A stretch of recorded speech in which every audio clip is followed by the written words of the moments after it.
Long before cities, machines, or even spoken language, there was survival. In the cradle of human evolution, every day was a battle against hunger, cold, and danger. But from this struggle, something remarkable emerged, an idea that would shape our future: the knife.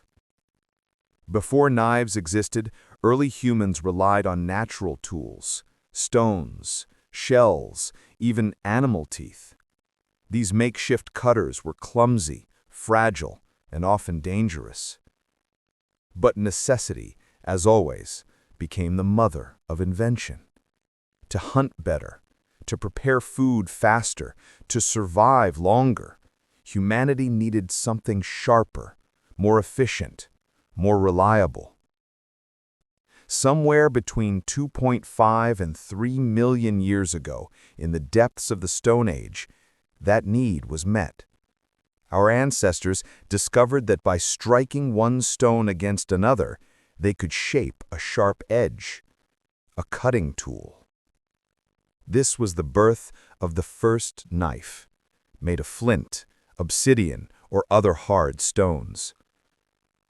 Archaeologists have found evidence of these primitive knives alongside ancient bones, cut marks that tell the story of early butchery, skinning, and crafting. With this new edge, humans could now separate meat from bone, create clothing from hides, and build better shelters. The knife became more than a tool. It became survival itself.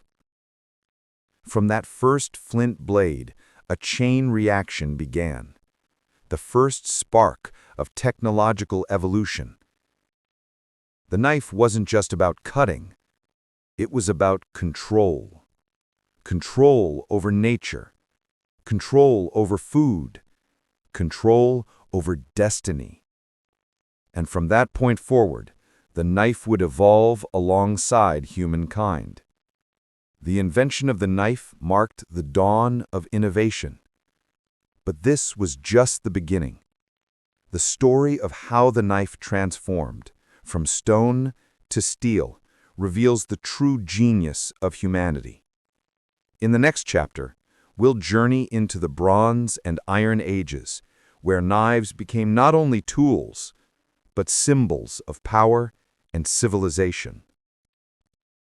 Thousands of years after the first stone knives were shaped, humanity made a groundbreaking discovery: metal. Around 3300 BCE, in regions like Mesopotamia and ancient Egypt, humans learned to smelt copper and tin together to form bronze, a metal stronger and more durable than any stone. And from this new material came a new kind of knife. Bronze knives were sharper, lasted longer, and became more than tools. They were works of art, symbols of power, and even religious offerings. From the temples of Egypt to the tombs of Mesopotamia, the knife held meaning, a representation of protection, sacrifice, and craftsmanship.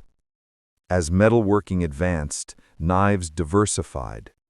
There were blades for combat, for kitchen work, for crafting, each serving a distinct role. Civilizations began defining themselves not only by their culture, but by the sharpness of their blades. In Greece, Rome, and beyond, the knife was both weapon and companion, shaping meals, art, and empires. The knife became more than metal. It became a statement of skill and status. In Rome, knives were crafted with silver and bronze handles. In Asia, they became symbols of honor and precision. And in many cultures, gifting a knife was both a gesture of respect and a reminder of the blade's dual nature: creation and destruction. As centuries passed, the art of knife-making evolved once more. Through innovation, through fire, through steel, the blade was perfected. In the Middle Ages, knives would not only change how people lived, but how they fought, cooked, and defined their place in the world. From stone to steel, the knife's journey mirrors our own, from survival to civilization. But its story is far from over. In the next part, we'll explore how knives shaped medieval life, from the kitchens of kings to the battlefields of knights.